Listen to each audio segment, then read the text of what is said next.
இப்போ நீங்கள் கைதி எடுத்துக்கிட்டீங்க பார்த்தீங்களா, இல்லை ஒரு பாட்டு இல்லாமல் வந்ததில்ல, அது தேவைப்பட்டது, அது கரெக்டாக இருந்தது. நீங்கள் அதை பார்க்கும்போது நீங்கள் ஒன்றும் ஃபீல் பண்ண போகிறது ஃபீல் பண்ண போதில்லை. ஐயோ இந்த படத்தில் இந்த இடத்துல வந்துட்டு ஒரு பொண்ணு வந்து எல்லோ கலர் சாரியை போட்டுன்னு தக்கிட்டன்னு டான்ஸ் ஆடணும்னு நம்ம எதிர்பார்க்கவே இல்லை.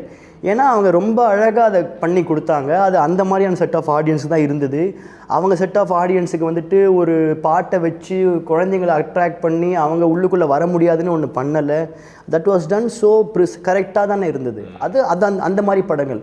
ஸோ அந்த மாதிரி படங்கள் மட்டும்தான் வந்துனே இருக்கணுமா? கிடையாது, எல்லா விதமும் வரணும். உடனே பாட்டை படத்தில் இன்க்ளூட் பண்ணுறது ஒரு பெரிய கலை தலைவா. இட் இஸ் நாட் சும்மா கிடையாது, பயங்கரமாக இருக்கும். இப்போ அச்சுமந்து மடமேடா படத்தில் ஃபஸ்ட் ஹாஃபில் ஐபாட் மாதிரி பாட்டு மாறினே இருக்கும்.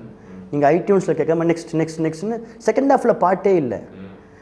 அது நம்மளை நெருடவே இல்லையே. நம்மளுக்கு அந்த படம் பிடிக்குதோ பிடிக்கலையோ, பட் ஆனால் அந்த பாட்டு அவ்வளோ ரேமான் சார் டியூன் சூப்பராக இருந்தது. நம்ம அதை கேட்டோம், அது பியூட்டிஃபுல்லாக படத்தில் வந்தது தானே, அதுக்காகவும் தானே எல்லாருமே வராங்க.